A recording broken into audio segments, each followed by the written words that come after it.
Welcome back to the Learn English podcast, the podcast teaching English in context so you can learn naturally. It is almost the end of the year. It is almost the end of 2024, and that means it's the time of the year when people start to think back and reflect on what they accomplished this year. That's what I want to do with you today. I want to tell you a story. I want to tell you about the most exciting experience I had this year. Of course, I want to tell you this to help you improve your listening comprehension and build your English vocabulary. So, if you are interested in those things and learning about what it was that I did that was so fun this year, then follow along because we're about to begin.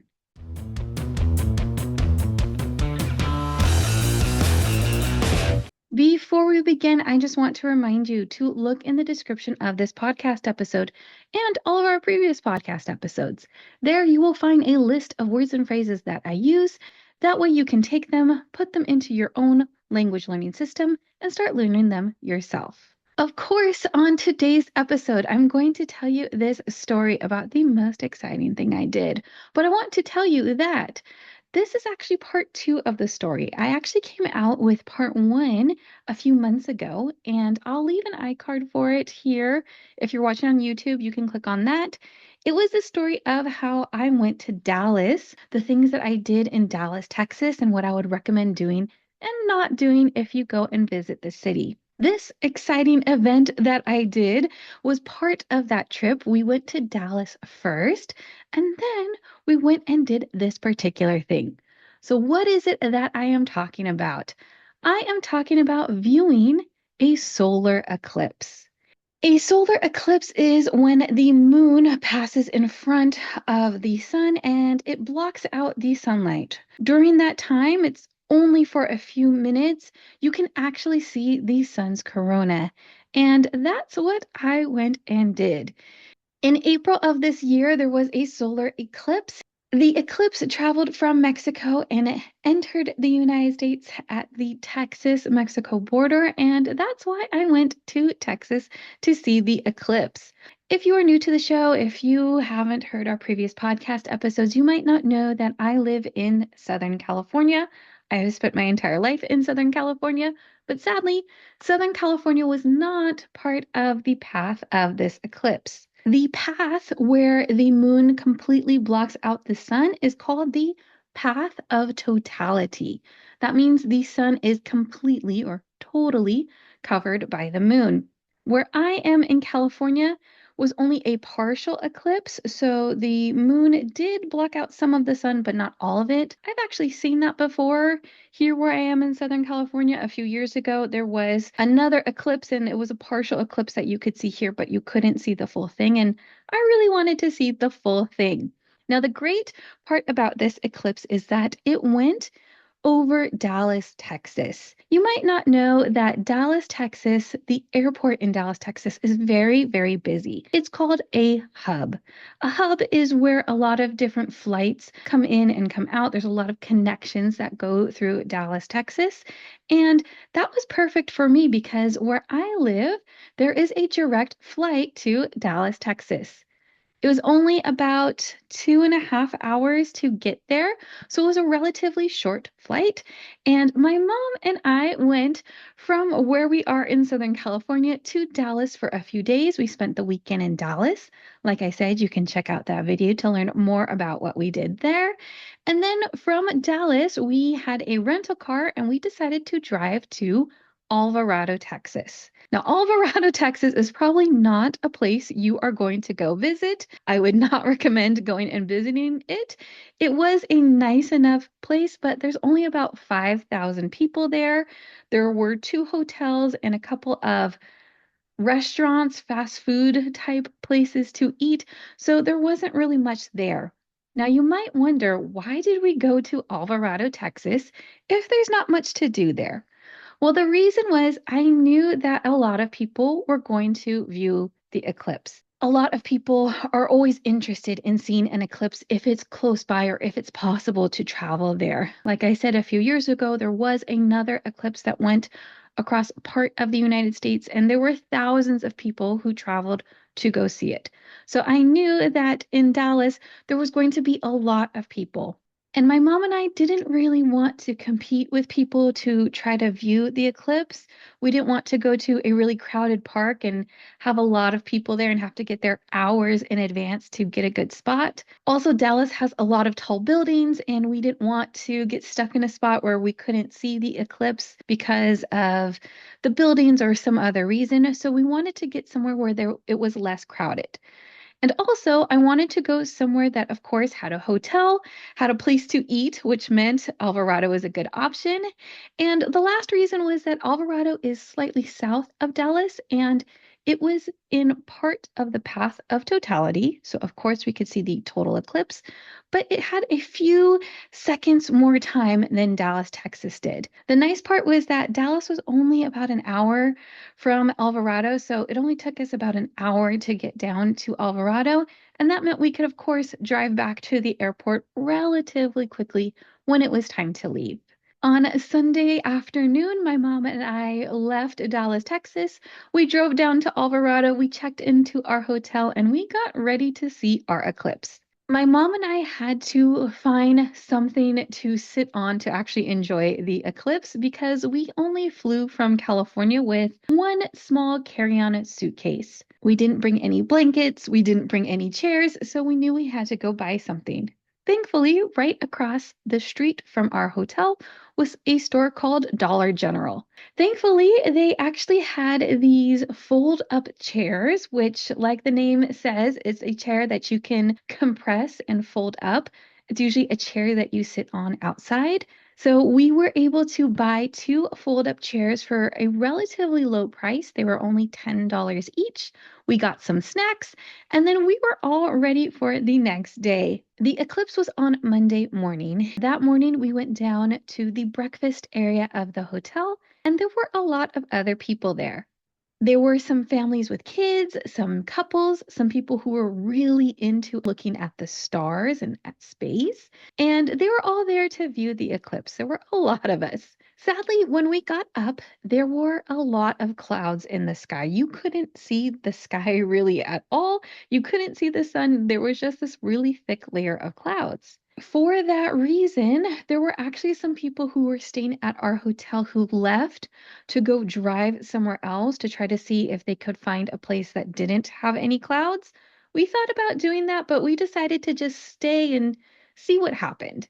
Of course, we really wanted to see the eclipse. We would have spent all of this money and traveled all this way to see nothing if the clouds didn't go away. But on the news, there were some people who travel to go see eclipses, people that we call eclipse chasers, people who go from one solar eclipse to the other and plan to go see as many as they possibly can. And these people said that every time they've gone to a solar eclipse, when there were clouds in the sky, when it was time for the solar eclipse to actually begin, all of a sudden the clouds just disappeared. That gave us some hope. Maybe the clouds will disappear and we'll be able to see what we came to see.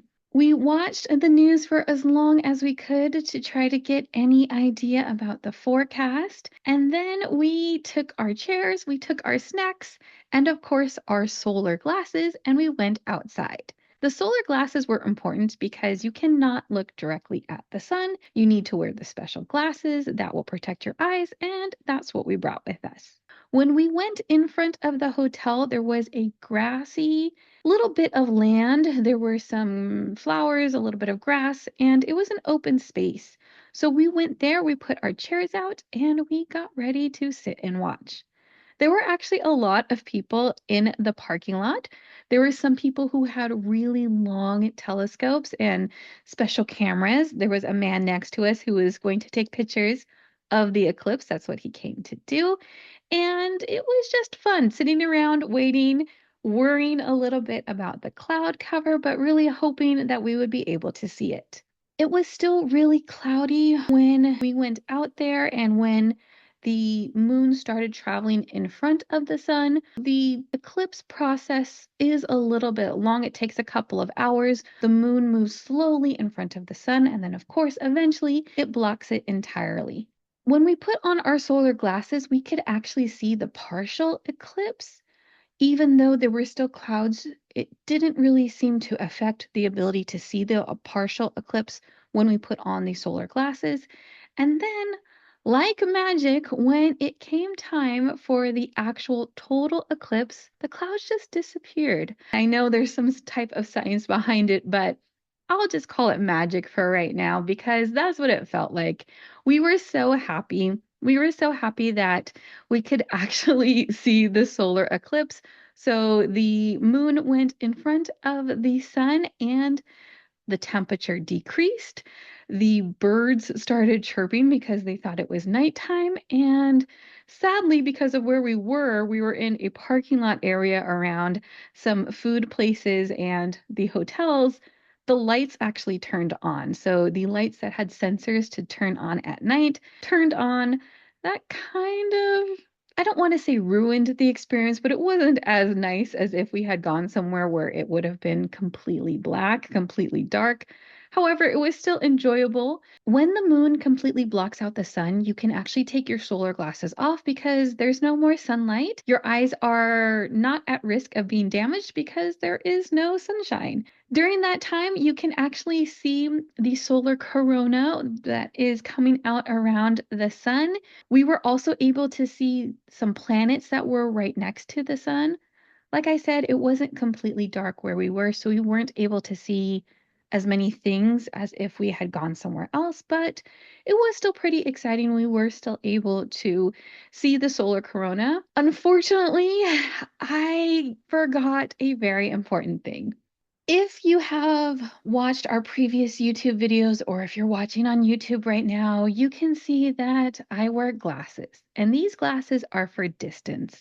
I am not able to see all of the details of things that are far away. And unfortunately, during the eclipse, I forgot my glasses. I brought my sunglasses. I brought my solar eclipse glasses, but I left these glasses in the hotel room. Therefore, I did not get to see all of the full details of the corona, but I still was able to see, I would say most of it. It might have been a little bit more blurry than if I had brought my glasses. If I could go back in time, that is one thing I wish I could change. I wish I had brought my actual glasses, but you can't go back in time, so I just have to kind of live with it. I will say that it was still really beautiful. I really enjoyed that experience. I wish the solar eclipse would last for more time. I wish that that path of totality and that actual totality where the moon blocks the sun, I wish that part was a long period of time. Unfortunately, it's only a few minutes, so you get a few minutes to be able to see the corona, to see the stars and the planets during the daytime and really experience all of that. But after a few minutes, the moon stopped blocking all of the sun, and a little tiny sliver of sunlight came through. It was really, really small at first, but the shocking part for me, the surprising thing for me, was how powerful it was. As soon as the back edge of the moon moved so you could see a little tiny bit of sunlight, it was blinding. It was very painful. And immediately we put our solar glasses back on. My mom and I stayed for a little bit longer just to see the moon continue on its path, to see gradually more and more of the sun come out and see how the temperature changed and how the light changed as the sun became more and more exposed. But eventually, we also went back inside and went back to our hotel room. Now, those chairs that we bought, we did not take with us. We were not going to pay for those chairs to be put on the airplane. The charge that the airplane would charge us would be more than what we paid for those chairs. So we actually ended up giving those chairs to the employee at the hotel. And all we really kept with us was the memories. We have the photos, the videos that we took, and of course, the memories of that whole experience. We stayed in Alvarado for the night, and then in the morning we got up very, very early. We drove to the Dallas-Fort Worth airport.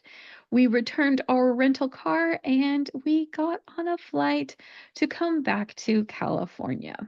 And that is my story. That is the story of the most exciting experience that I had this year. I actually didn't travel anywhere else this year. That was the only place I traveled to, and it was a really great experience. I would recommend that you try to see a total eclipse if you're able to.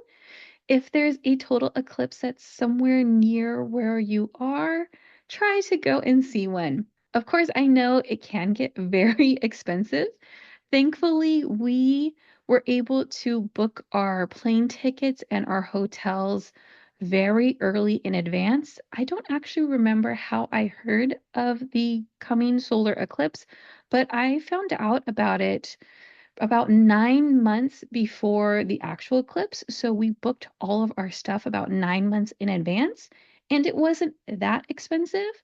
The accommodations in Dallas were expensive because Dallas is an expensive city, but the hotel in Alvarado was very inexpensive, and we were able to get a rental car and flights for not that much money. However, one of my coworkers decided to buy an airplane ticket to Dallas just 2 days before the eclipse, and it cost him for just one plane ticket going one direction, 900 US dollars for 2.5 hours is extremely expensive. That was definitely not something I would have been able to afford. So I am very thankful that I bought my tickets in advance. And I would recommend if you have to travel to see an eclipse, definitely book everything that you can as early as possible. The next solar eclipse that I know of is in August of 2026, and it travels across a lot of Europe. I believe it starts somewhere around Iceland and then travels south until it ends up in Spain, and that's where I will be. I definitely enjoyed seeing this eclipse. It was really exciting to see a total eclipse, and I want to see another one. So in August of 2026, I will be in Iceland, and maybe you'll be there as well. If you're watching on YouTube, tell me, leave me a comment if you have seen a total eclipse, if you want to see one, and maybe if you're traveling to see one in August of 2026. Also, tell me if you liked this episode in general, if you like this type of format. There's a lot more stories we could do, a lot more types of episodes that I could do like this, but I don't know unless you tell me. If you're enjoying the podcast, if it's helping you learn English, please consider leaving us a rating on whatever app you are using to listen to this podcast on. You can also tell a friend, tell a family member, tell someone who is learning English so that way we can continue to grow our audience. Follow us on social media at Learn English Pod. The website is learnenglishpod.com.